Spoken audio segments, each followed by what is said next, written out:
Dotted around Maricopa County in Arizona are the weathered nubs of once vast mountains, ground into desert dust by time and the elements. Many Republicans fear the same thing may be happening to their once huge electoral advantage, eroding to nothing. This is the #1 county in America, and if we flip Maricopa County blue, we're going to almost for sure flip Arizona blue, and if Arizona goes blue, we're going to win back the White House and we're going to win the Senate. This is all on us to what we do here in Maricopa County. One of the elements that's weathering the Republican vote in this state is demographic change. White Arizonans are declining as a proportion of the population. In their place, Latinos, many of whom are younger, less wedded to the traditions of the past, more impatient for change. Will you be voting this November 3rd? Okay.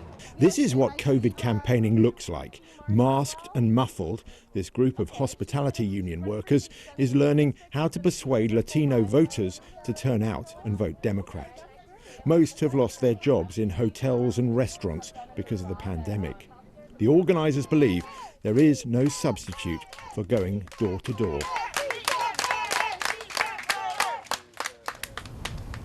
In the streets around Phoenix, it's 107 degrees in the shade, or it would be if there was any shade.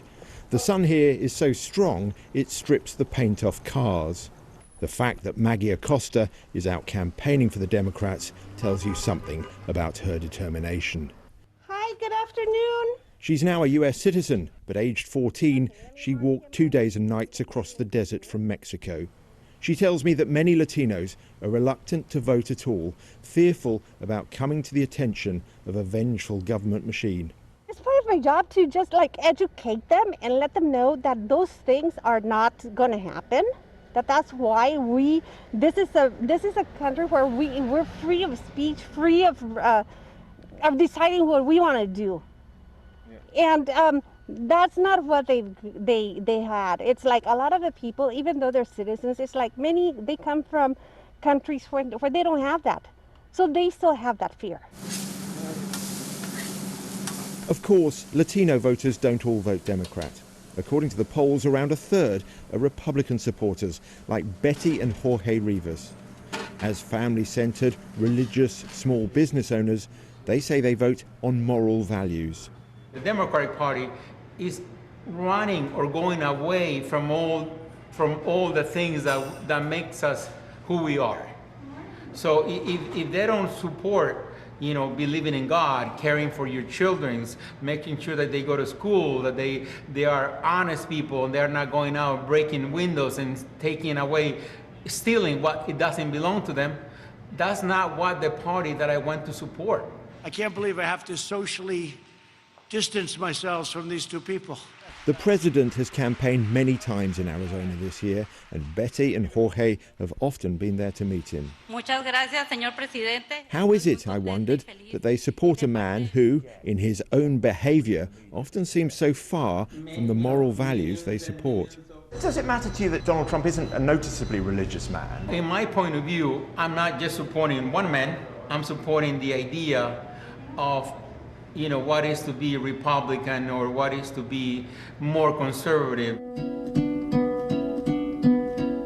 On Arizona's southern border, one of the icons of the Trump presidency is being built. Never mind that this wall is really a fence. Never mind that it replaces a previous barrier. Never mind that Mexico isn't paying for it. It's still a Trump promise delivered. It buys us the time and allows our technology, which is to our surroundings, to monitor anything that should happen to this fence, meaning if something comes over, we'll have plenty of time to address it and send adequate agents out there. And so this does make a difference? It makes a huge difference. But even as the wall is going up, the polls here suggest that immigration as an issue has gone down the list of motivating concerns for Arizona voters. It is down the list now. I mean, healthcare, coronavirus, public safety are getting ahead of immigration right now. It's just not the #1 issue for Arizonans. And so the Republicans who are hanging their hat on it and a very strong, build the wall type of campaign message, it's not going to resonate with the, especially if you're running statewide, it's not going to resonate with the population centers of Tucson and Phoenix Metro. We'll work for you and the American people. Looming large over Arizona is John McCain, who died 2 years ago. The former Navy pilot, Republican presidential candidate, and Arizona senator for over 30 years, he was almost universally loved and respected. Except, that is, by Donald Trump, who even suggested that the fact that John McCain was shot down and captured in Vietnam made him less of a hero. He's a war hero because he was captured. I like people that weren't captured, okay? I hate to tell you. Lorna Romero worked on John McCain's last Senate campaign in Arizona. She says the way that Trump treated McCain is even now hurting the Republicans' prospects here.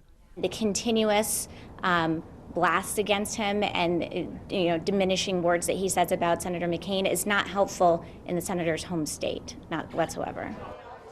At a Veterans for Trump event outside Phoenix, you can see the Republicans' core demographic. Here again, though, we see how Donald Trump's supporters are able to look beyond his apparent contradictions.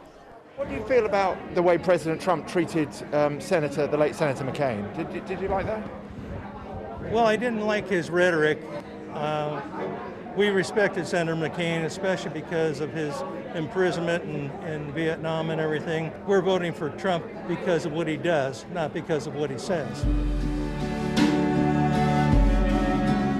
If Donald Trump loses Arizona, it's probably all over for his presidency. Demographics suggest that at some point Arizona will turn from red to blue. It is just a matter of when.